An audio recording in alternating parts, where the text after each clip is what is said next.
Hey everyone, Sean Worcester here, and welcome to the VGC Hub's Introduction to Ultra series. I'm very excited to finally be able to discuss this format with you since many people have been waiting for it since it was announced back in August. This kind of a format has been done in the past in years like 2016, but this is the first time we'll see how the 7th generation takes to this kind of a format. In this video, I do want to briefly discuss the rule changes from Moon Series to Ultra Series and how they're affecting the metagame.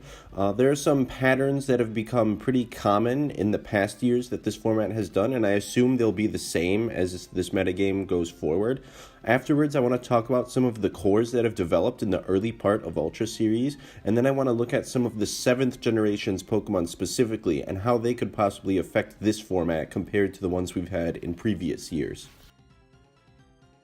So very briefly, here are the changes from Moon Series to Ultra Series. As everyone knows, in Moon Series, we were finally allowed to use Z Crystals, which we weren't allowed to in Sun Series, but we still had a couple of items that were banned. The Mega Stones, the Red Orb, and the Blue Orb. Rayquaza couldn't learn the move Dragon Ascent, and then Necrozma wasn't allowed to hold its signature Z Crystal. So basically, any way for a Pokemon to Mega Evolve was banned. In Ultra Series, all of those items will be allowed again. Basically, anything will be allowed as long as it's not a mythical Pokemon like Mew or Jirachi.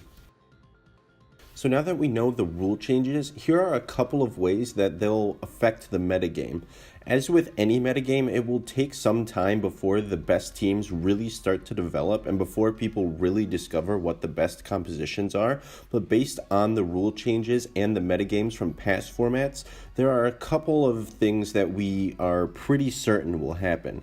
The biggest one is that the primal Pokemon, Primal Kyogre and Primal Groudon, are going to be the new centralizing forces in Ultra Series, and you can expect the metagame to shift according to this basic principle. So the first shift in the metagame I want to talk about is the emphasis on speed control. Things like Tailwind and Trick Room were utilized in Moon Series and Sun Series, but they're going to be even more crucial in Ultra Series than they were before.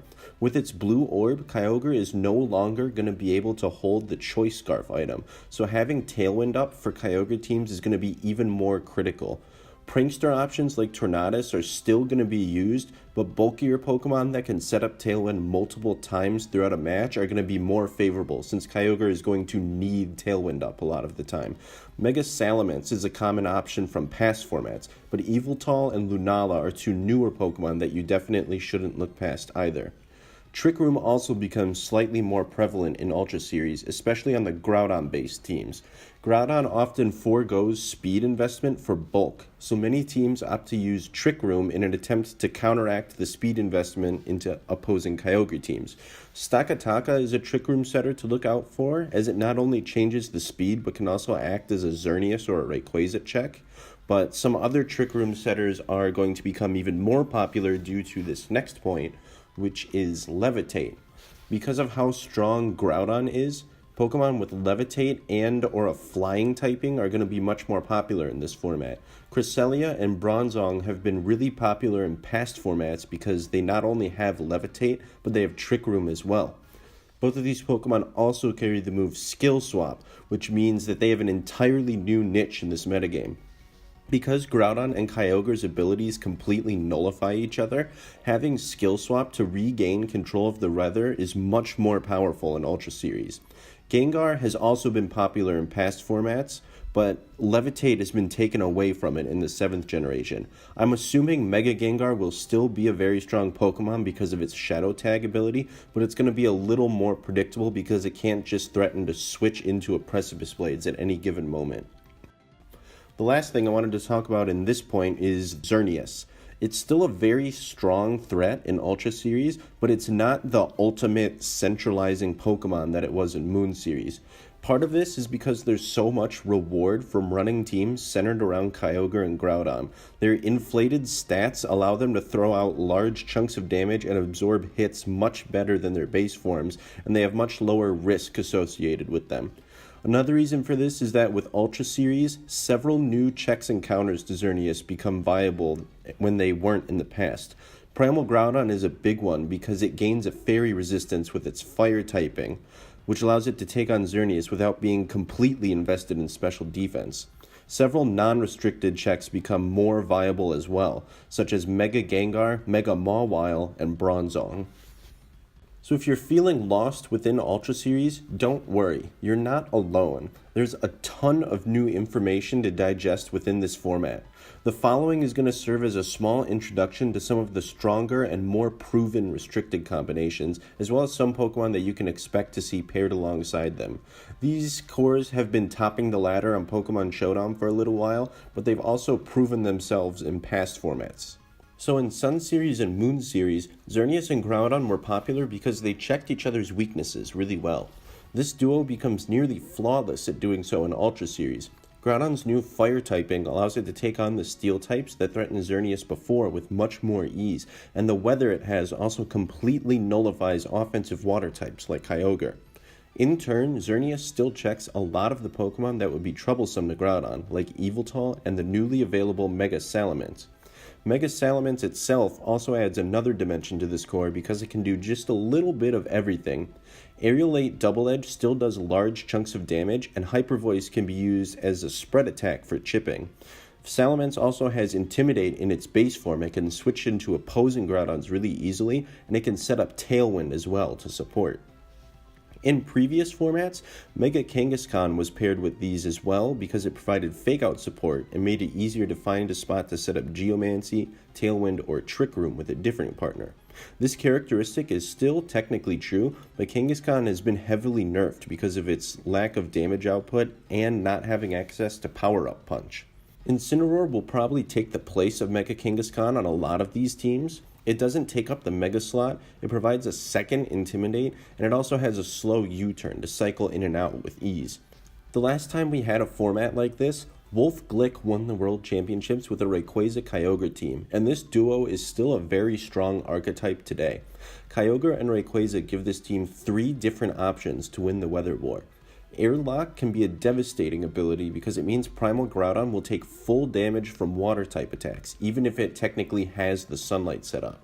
You have to play around your opponent's potential to swap in a Rayquaza very carefully, similar to how you can't recklessly throw out a priority attack if your opponent might have a Tapu Lele or a Serena in the back. Mega Gengar adds another dimension to this team because it can actually trap Pokemon like Groudon in and either allow its teammates to grab crucial KO or do it by itself with Hidden Power Water. Incineroar is, again, something that can aid this team in its ability to function. Being able to U-turn in and out while providing Fake Out and Intimidate support goes a long way in making sure you can navigate the board positioning, especially if you have a Shadow Tag Pokemon on your side of the field. Togedemaru is a new toy that this archetype gained with the 7th generation. This Pokemon can function similar to Wolf Glick's Assault Vest Raichu from his World Championship team. However, in addition to the same exact support moves, Nuzzle, Fake Out, and maybe Encore, Togedemaru actually has resistance to opposing Xerneas and a double resistance to Rayquaza's Dragon Ascent attack. Togedemaru also has access to Super Fang, which is much more useful in chipping down your opponent's large threats. Space X is still one of the most threatening archetypes in this generation. It has a unique advantage in that it doesn't need to set up a weather in order to be in a good position, but it also means that setting up Xerneas is going to be a little bit more difficult. Mega Kangaskhan is commonly seen on this archetype for a couple of reasons. Its ability to hit the opponent twice and potentially KO weaker Pokemon with Focus Sash like Smeargle is really useful. It's also a much faster Fake-Out user than most of the other ones like Smeargle or Incineroar, meaning that its teammate is a little bit more free to set up. Kangaskhan's base form also has the unique Scrappy ability, which allows it to be one of the few Pokemon that can use Fake Out on Ghost types like Mega Gengar or Lunala. These Pokemon would otherwise be very troublesome in allowing the Xerneas to set up. Mega Kangaskhan also threatens real damage with Double Edge or Low Kick, which is something that Smeargle can't really accomplish. Smeargle is still seen commonly on this team because it has the ability to Lovely Kiss Pokemon like a Moongus, and it can also redirect attacks with Follow Me. This is especially threatening when your opponent has ghost Pokemon like Gengar or Lunala on their side of the field. The 5th and 6th slots on this team are still very much up in the air, so we have to wait and see what other support Pokemon end up being the most crucial for this archetype as the metagame progresses. In the very last part of this video, I want to talk about the 7th generation and some of the Pokemon that they're bringing to this kind of a format. Kyogre and Groudon have been absolute staples of restricted formats ever since their introduction. The inclusion of primal forms centralized this fact even more. However, Ultra Sun and Ultra Moon introduced a couple of Pokemon that might finally be able to shake this metagame up a bit. While the following Pokemon are a little bit untested, they do have a lot of promise and can definitely succeed with the correct support in this kind of a metagame. The first of these 7th generation Pokemon that I want to talk about is Ultra Necrozma. Ultra Necrozma's diversity in its sets and the surprise factor it carries absolutely cannot be understated. Ultra Necrozma can function under 2 different base forms that operate completely differently from each other. The Dawn Wings version threatens very high damage output from the special side of the spectrum. You don't have to worry about splitting your offensive power between physical and special, and you get an incredible move pool to work with. Moongeist Beam also threatens both of the levitating Trick Room Pokemon mentioned earlier in this video, Bronzong and Cresselia. Earth Power can be used to threaten opposing Primal Groudon as well as Stakataka. The Duskmane form, on the other hand, while it does often split its focuses between physical and special, has a very strong contrast in typing that makes it difficult to deal with. Being a Steel type provides the Duskmane base form with several valuable resistances, and it allows it to function as a strong check to Xerneas, Mega Salamence, and Mega Kangaskhan before it bursts. Intimidate also doesn't bother it as much because Photon Geyser will just reset to its special attack if your physical attack becomes lower. Duskmane also has a unique guessing game because it functions so well in the base form by itself. I wouldn't be surprised if you see a team similar to Bridger Snow's first place international challenge team functioning very well in Ultra Series. This team ran off of Kyogre and Duskmane Necrozma and being a hard Trick Room team. Lunala is another Pokemon that was introduced in the 7th generation, and I'm expecting it'll still see a lot of usage in the upcoming format. Z Moongeist Beam still threatens a large amount of damage on Primal Groudon, and it's one of the few non-resisted moves that can actually threaten a one-shot on it. Both Primal Legends also absolutely need speed control, and Lunala has a unique niche of being able to provide both in Tailwind and Trick Room.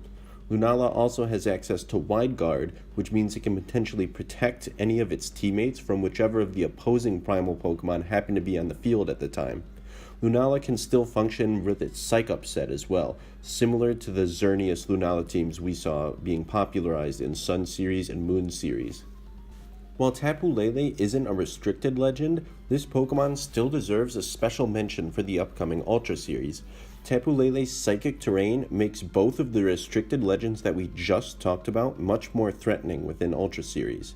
Tapu Lele can be paired with both Ultra Necrozma and Lunala and significantly boost their damage output.